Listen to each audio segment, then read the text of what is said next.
if AI was real, if it really was artificial intelligence, you wouldn't need to give it all the data, would you? Morons. You'd be able to teach it, and it would be able to learn. All you're doing is using powerful databases to steal. But the thing is, someone should really look about how much power is being used. Never forget money being wasted.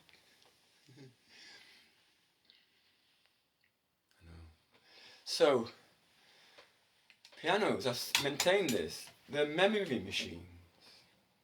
If you want to play like Beethoven, or even like John Legend, who plays lovely, doesn't he? That takes dedication, time and hard work and understanding the code. And there's a lot of merit for that. But if you just want to learn to express yourself, that's the worst way of going about it. Best way is go to a piano and face it and ace it. Face it, ace it. B is big brother.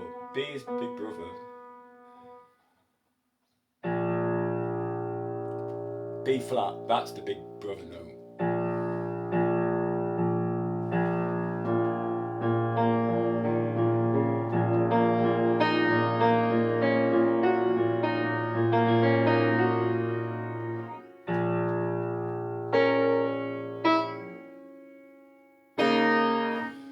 No, Mum.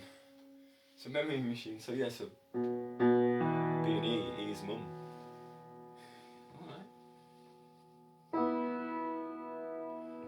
You're obsessed with middle C, Mum? Thankfully you've got feet. There you go, so you can do middle C and U. No. Memory machine. We were thinking about Michael, weren't we?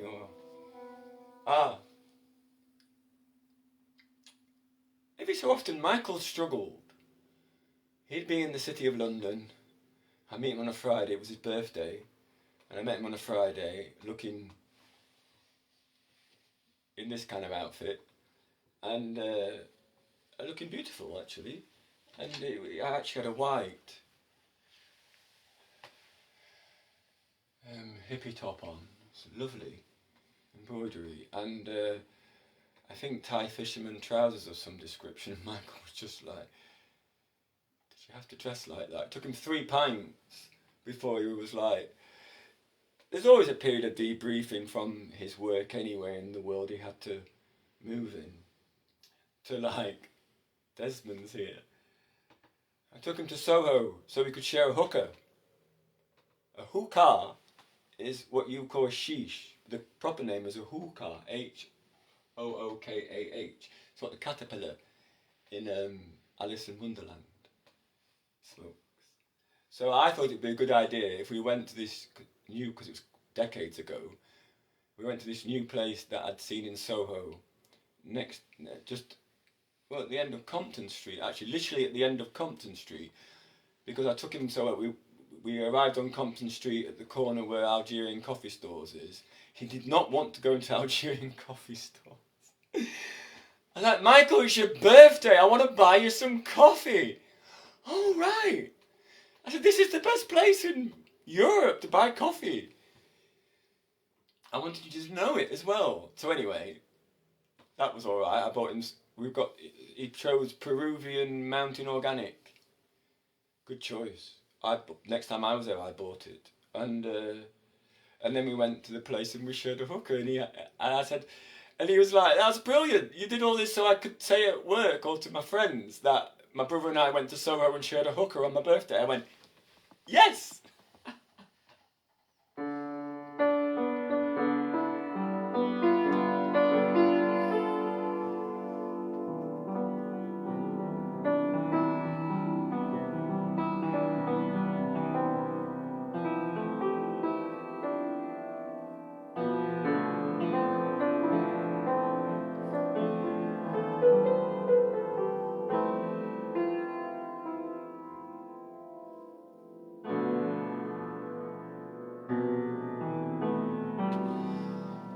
Michael was so amused that I was working on a cotton field in the outback of Australia. We were staying in Narrabri, but where we were working was called Weewa. I didn't believe it, actually. I was at the midnight showing at the movies in Haarlemmerwegvaart in Amsterdam on Friday night, and drinking a bottle of Grolsch and watching Holy Smoke, a film with Harvey Keitel and the lady from... Mum liked her very much. Mum liked her in the story about Morocco. Kate Winslet. She's very good in the story about Morocco. No, I can't remember the name. And it's based on a real life person. It's one of the Freuds, isn't it? And anyway,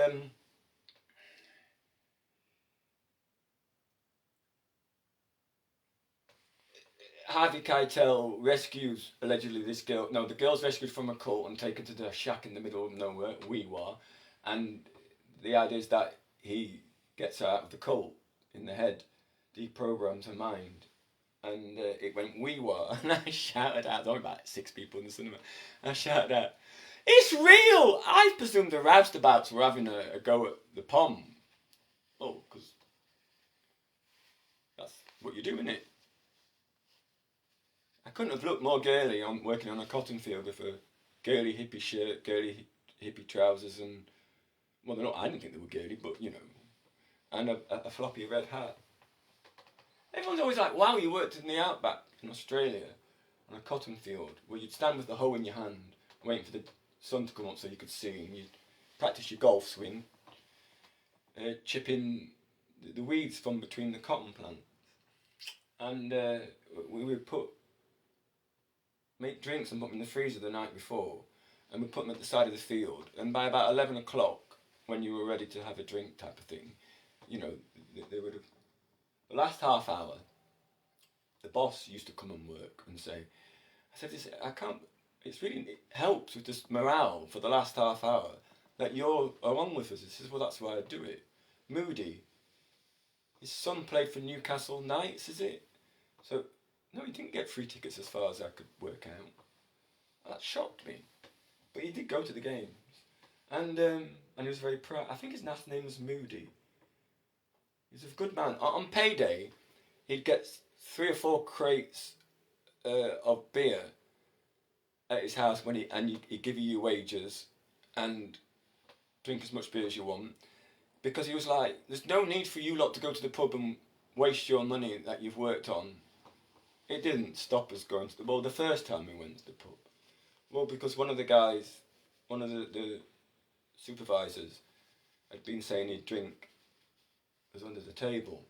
I knew he couldn't drink the English girls under the table, you know what I mean? Never mind me. And I'd given up, you know, I wasn't a drinker by then. It's a waste of money, isn't it?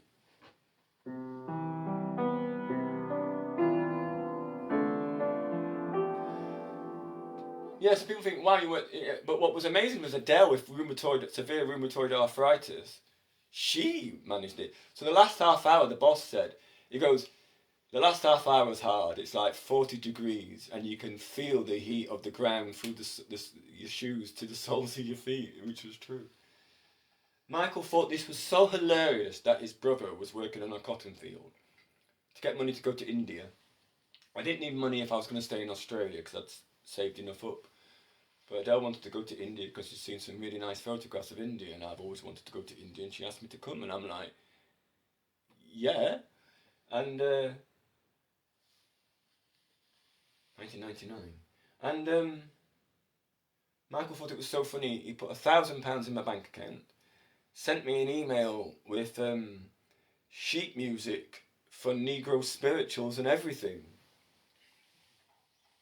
Summertime and the living's easy. You look fine and the cotton is high. Your mama's rich and your daddy's good looking. So hush now, little baby, don't cry.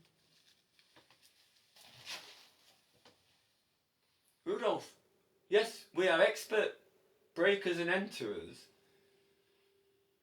but we're supposed to leave gifts, not take costume jewellery. I'm just saying.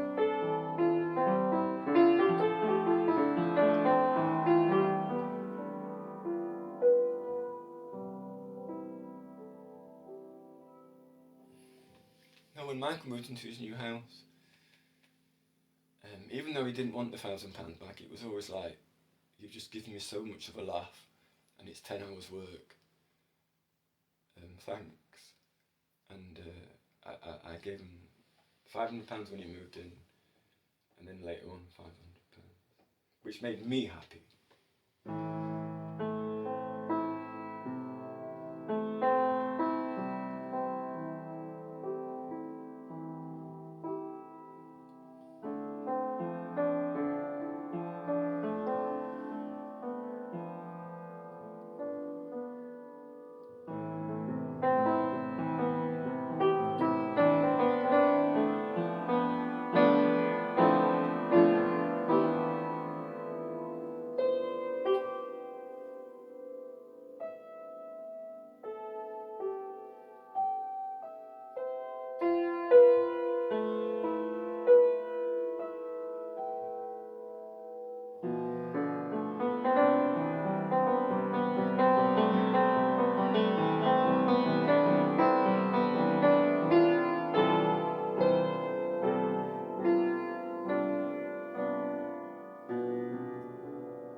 I don't know what time Michael was born, do I?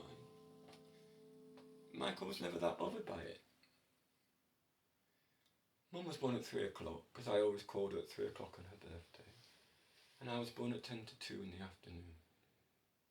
Mum got the wrong day of the week. That was nice. Why? Because it gave my dad something to be right about, obviously. My mum was in birth for 24 hours, so that's how she got the right date she started on. Just not the right date I came out. 24 hours in labour with me.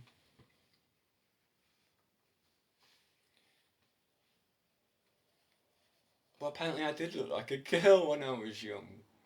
And some people still think it when I'm clean shaven. My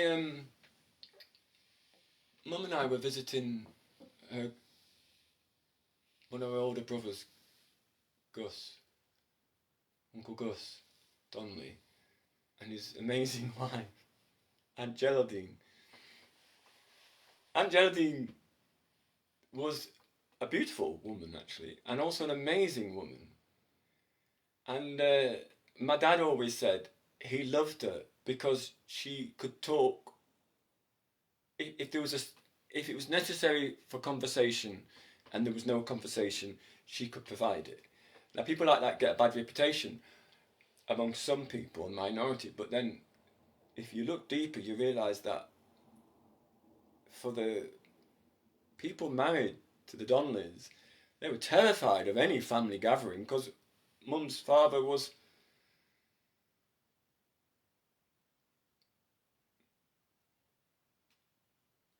he kind of ran Coat Bridge, especially if you were a Catholic, and had a fearsome reputation as well as being borough factor, chair of the St Vincent de Paul.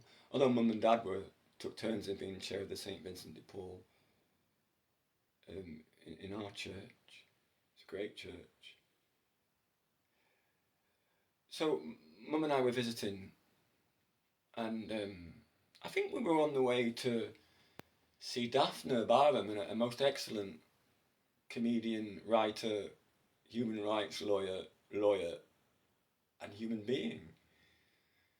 She is actually one of the people that it's better to be wrong and on her side than right and against her. My mum was like that. Julie's like that. I think Adele's like that too. And Mahani Ayad is like that. And